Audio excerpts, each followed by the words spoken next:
Alright, hey, it's Aaron, the Metal Theologian. So, yeah, just fucking with this thing. I'm just not quite used to this homemade tripod. So, just, talking about some stuff today. So, yeah, we had a pretty big, we had some pretty big storms that were threatening to hit Charleston, so I went to Greenville and, got a few things that, I can talk about. And also I've been listening to, and I've kind of been off the metal. I've been listening to a lot of reggae, so y'all might hate that, but whatever. So, I do have a drink here because I'm pretty goddamn thirsty.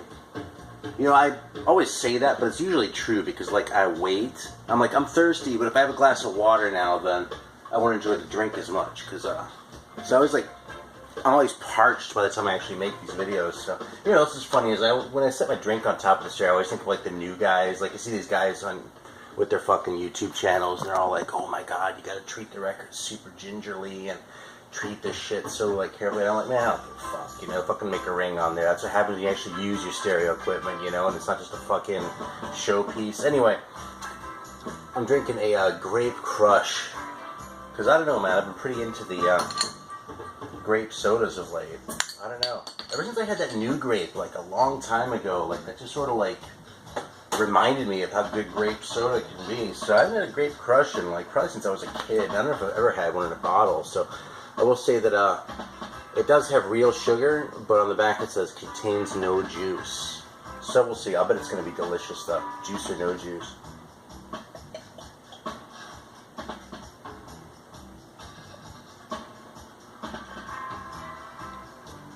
Oh man, it's awesome. I mean, it's totally fake grape, you know? It's like there's that fake grape taste, like there's that fake banana taste. And I love both, you know, like fake banana, like the banana Laffy Taffy, you know, it doesn't taste a thing like real banana, but just fucking awesome anyway. And that's like this stuff too, man. Tastes probably more like grapes than the banana stuff tastes like banana, but it doesn't really taste like grape. But it tastes like grape, like artificial grape, and that's a good taste, man.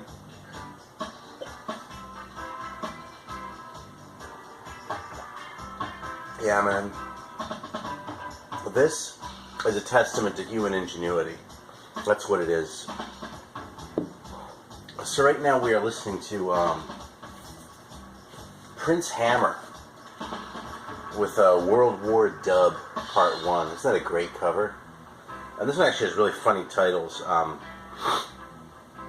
Because like it has King Selassie in dub and like Dreadlocks Rebel Force, but then the other tunes are all like Mussolini, Desert Rat dub, Churchill, Hitler. So it's actually NSBM because it has Hitler on it. And like Roosevelt, which is actually spelled wrong.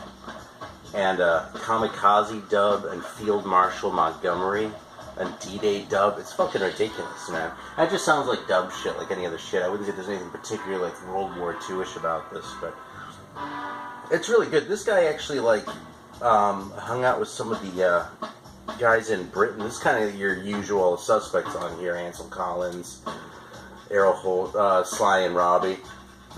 But, yeah, this guy, like, hung out with the, Adrian Sherwood and, like, the On You studio stuff for a while, too, so I think Prince Hammer was, like, did some shit with the Dub Syndicate or something, but I could just be full of shit. So, let's see what else I've got here.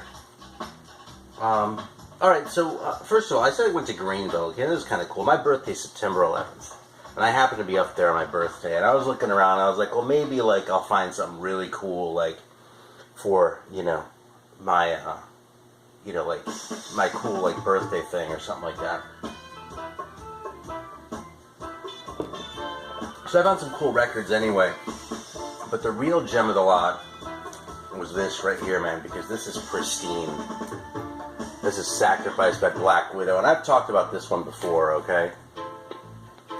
And I already had a copy of this on record, but the other copy was really pretty wrecked. I mean, it was crunchy when it played, and, like, the cover's all rig-worn and shit. And, you know, it was my copy, and there's a really good story that goes with that copy, too, which I actually told in an old video having to do with the bidding war I got into over it in the early days of eBay. But this copy is, like, pristine.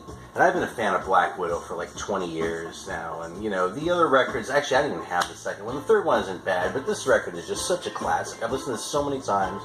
So to have, like, a beautiful copy of this that looks, like, unplayed... I mean, like, the corner's a little crunched. But overall, man, I'm so stoked. And, you know, I'm not really... I don't usually talk about condition a whole lot, I don't think. Well, maybe I do. I'm just just don't think I do. But it's real. But I'll take the excuse to talk about this again. And this was like something special. It's like just for me because I'll bet I'm the biggest Black Widow fan in the BC. So there you go. Black Widow. I'm fucking really happy about that one. Of course, I played it right away. You know, I've been listening to like some kind of obvious stuff too lately. Like I actually busted this out. This is one I haven't talked about before, I don't think. Is the First Love album. I might have actually, because I have a copy. I have a couple others too. No, I just have the third one out, Forever Changes, which is a great record. And so is this, man. I mean, it's definitely more 60s than the kind of stuff that I usually listen to, but it's just a great like rockin' record, you know. I mean, even Hey Joe doesn't really sound superfluous on this thing, but like My Little Red Book is just like great. And God, all these songs, man. It's a lot of songs on this record because they're nice and short, you know. But it's just really good stuff, man. If you don't know Love, you're missing out. And actually, I even go a step more obvious than that because I busted out these bad boys. Look at that. When was the last time I showed Hendrix records? You've seen these. I don't need to talk about them, right? But these are great records. And it's like the sort of thing where, like, you know, you get all wrapped up in, like, your German shit and your Mexican shit like I do, and you forget how great a record like Axis Bold as Love is. That's actually always been my favorite one. I mean, I don't know, maybe someday I'll come around in Electric Ladyland completely. But, like, when I first got into that stuff, it was All Are You Experienced all the time, and now that just kind of sounds like a greatest hits record to me. I mean, it's still fantastic, don't get me wrong, right? But, you know, almost every song on there, until you get deep into side 2, is like, you know, one you've heard like 100 times. So the other one just kind of seems to have some deeper cuts on it, so I'm trying to organize this a little bit, because I have a bunch of reggae sitting in the front, but I have like a couple jazz things I listen to, and some psychedelic shit. And also some psychedelic shit I pulled out because I watched Sonic Mainliner, Andreas. I watched his 20 Records video. And I swear, like, I had it going on my TV, and I was, like, running around the living room going, oh, I haven't thought about that one in a while, like, pulling it out and shit. So I have, like, half a dozen records sitting here that were in his list. But I don't want to talk about them, first of all, because they were just in his list. If you watched his video, I'm just the same shit. But second of all, because I haven't played these in a while, and a lot of them, here, okay, I'll go for it. Like this one, Dark Around the Edges, okay? I know a lot of people whose taste, have good taste, who said good things about this record, but never did it for me, so I'm going to give it another chance. And actually, another one, 4 Levels of Existence, man. Yeah, I'm not going to try and pronounce the Greek because I suck at that, but I do have this file under Tessera. So, I don't know, because I'm pretentious that way, I guess. Another one that never really did it for me, like, you know, I mean, that cover is so awesome, right? I wanted this record to just be the greatest fucking thing ever. I didn't really think it was very good. But, after seeing his video, I'm going to bust it out. So I'm not going to talk about that shit. So I'm just trying to, like, pull out the ones where, like, I have a few words to say. So, here's another one. Classic 60s shit, man. This goes right up there with your Count 5 record and your fucking Question Mark and the Mysterians record. You need your copy of Wooly Bully. Sam the Sham and the Pharaohs. You know, there's a cover, yeah, the cover of I Found a Love on here is one of the more anemic covers I've heard. Maybe it's because Wilson Pickett sounds so awesome when he sings that. But, like, that's one of those songs you've got no business covering. Like, you know, you can't cover, like, Doggin' Around by Jackie Wilson. You can't cover, what's that Otis Redding song? I'm spacing the title of it. You know which one I'm talking about, but I'm going to think of it as I turn off the video. There's just certain songs you just don't do because, like, they've already been done so definitively. Fucking Hendrix. You can't do a cover of Purple Haze without sounding like an asshole. I mean, you can do it. You can do it in your cover band. It's fun to play and shit or whatever else, but you're not going to, like, you can't pull that off, you know? So they really had no business trying to cover I Found a Love. But, man, they make up for it because Wooly Bully is so great, and this is just so good, man. Yeah, Gangster of Love, Sorry About That, Shotgun They Get Away With, you know, the Memphis Beat. Yeah, man, fucking Feaster. I mean, Jesus, man, look at that cover. How can you argue with that, man? It's fucking classic. There's a little bit deeper, this next one here, but, here's one I pulled out. You know, if you've been watching my videos now, you used to, like, really hate blues rock. I didn't hate it, but it didn't really do a lot for me. And I came around on it through Savoy Brown, and I, like, love the early Fleetwood Mac and shit. And, you know, this is another record that kind of suffered for me when I couldn't dig the blues thing. And now that I like blues rock, this record sounds a lot better to me than it ever did before, because the whole thing, I mean, Timothy Leary, you can kind of take him or leave him on this record, you know what I mean? Yeah, it's a name to sell the record with, right? Oh, this is Asherah Temple, by the way. So, I just hold these records up and assume people know it, but, that's a great cover. This is a French pressing, I think. But, yeah, so, like, you know, Timothy Leary, you can sort of take him or leave him. He just sort of yaps a little bit and kind of sings, like, not very well, although at least as well as the guy who sings on Schwingel.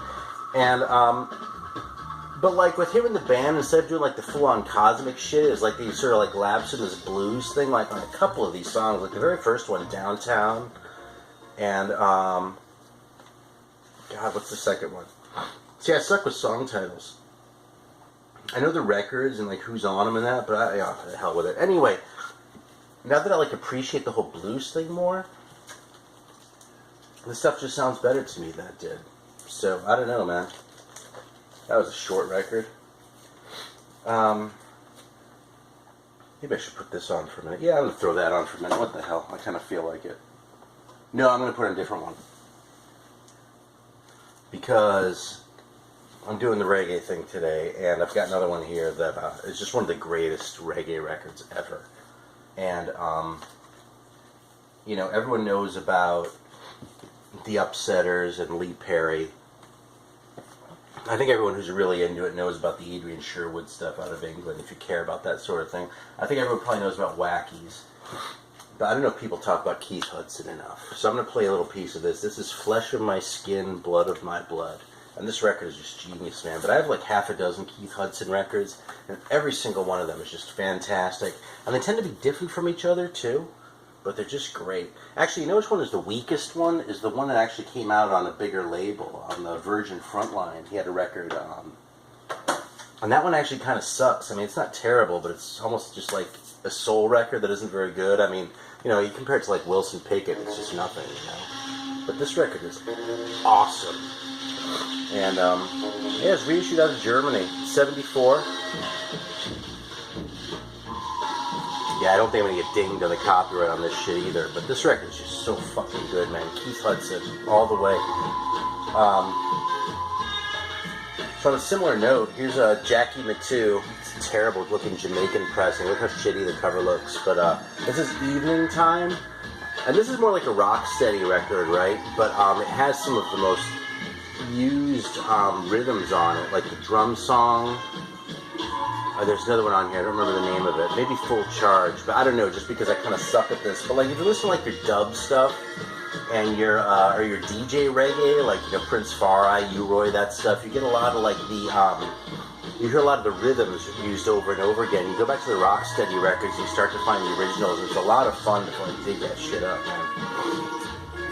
Jackie Matu is great anyway. I have like 3 records of his. I'd like to find more, but I haven't been very lucky with that shit, so. Let's see. You know, since we're talking about the older stuff. Ah, hell with it, man. Busted out the Scotalites. This is a band, I mean, this is ska, right? Like real, like no shit, like early to mid 60s Jamaican ska. And actually, Jackie Matu is on here too. There's like a who's who of like the reggae shit. Tommy McCook, Roland Alfonso, Don Drummond. But actually, Jackie Matu's name is spelled wrong. But I didn't really appreciate the ska stuff until I got into jazz, interestingly. And once I started, like, I really got my head around that, then the ska stuff started sounding great to me. Like, the Scotalites before that, I sort of appreciated them intellectually more than I actually liked them. But now I can listen to these records all day long, man. They're just great. And, yeah, on that note, there's another one here. It's a Don Drummond one. Look, it's a Jamaican press. It was like that when I got it.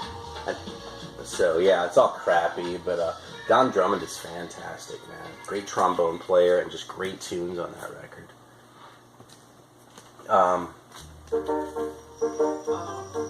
Yeah, here's another one. This is one of the Treasure Island comps. Because, you know, a lot of the stuff was just 45s, right? So let's want to start collecting 45s, which is a little deeper down the rabbit hole that I'm inclined to go. You know, you get a lot of the stuff on comps. This is like the Techniques and the Paragons and shit like that, the Melodians. But yeah, I don't know, whatever. I feel like I'm talking out of my ass on that one. This one I wasn't really crazy about. This is a little bit later. This is Flick Wilson. I think it's like 75 or something. I'm not sure.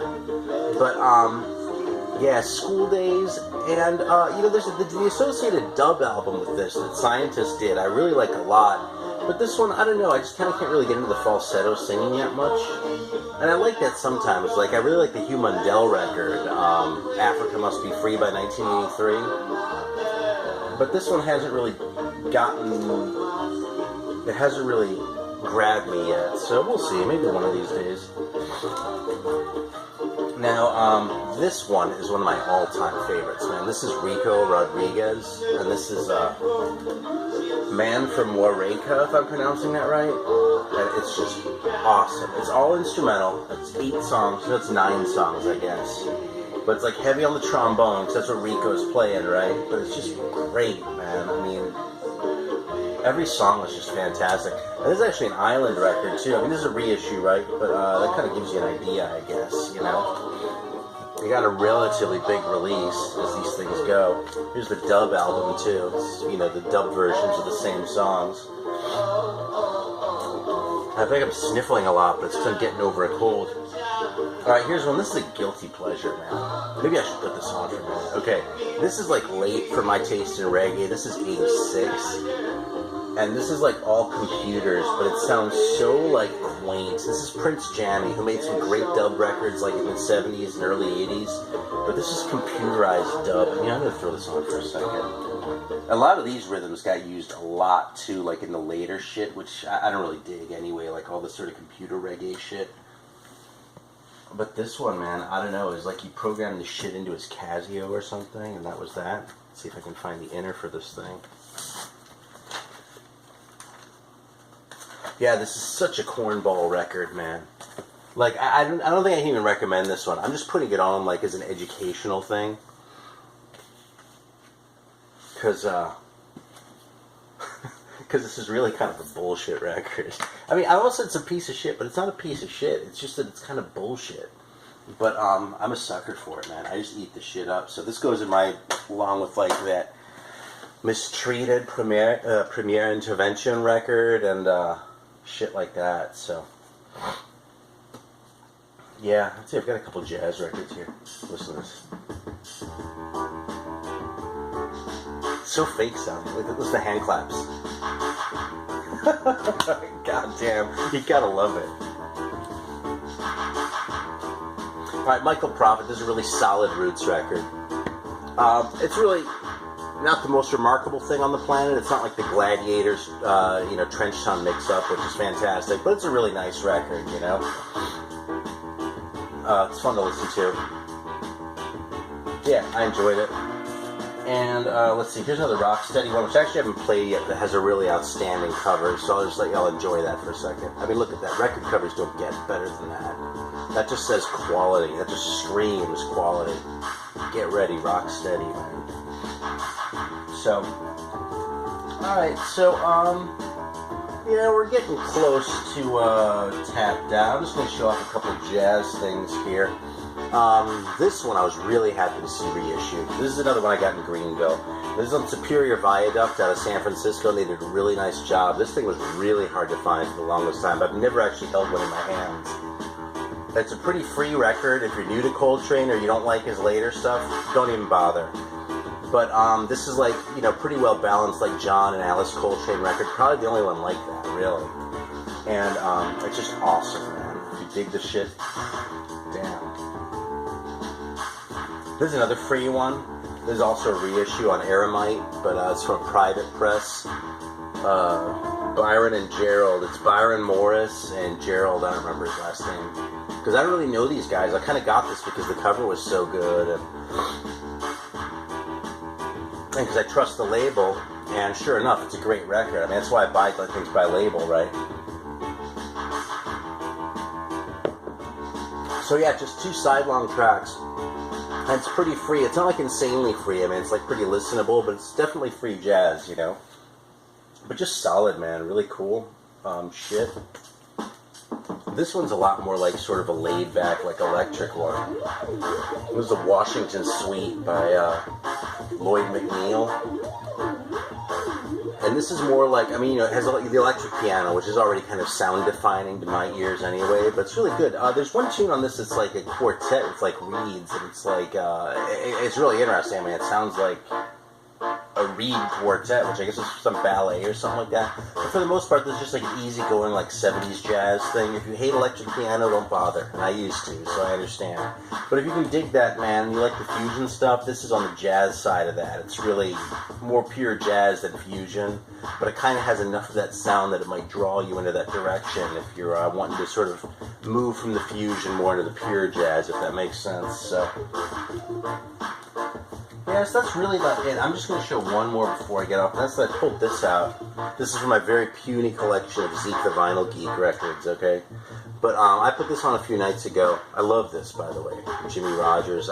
There's a lot of country I like. I don't really collect it. I don't have very much. I have like 3 things. I have like this and like a Hank Williams record and 1 or 2 other things. But I put this on, and my younger kid actually got out of bed to come and tell me that this was the most annoying record he had ever heard in his life. And that's a pretty high bar at my house, so I'm kind of proud of that. So my 11-year-old hated Jimmy Rogers. I was like, was it the yodeling or just everything? He was like, oh, well, the yodeling definitely didn't help, man. But like, that was the whole thing. So there you go, man. You want to piss off your kids? This right here, this is my tip. Jimmy Rogers. Thanks for watching. I feel like I'm forgetting something, but I guess I'm not. So, okay, till next time. Hope you got a couple laughs. And see you soon.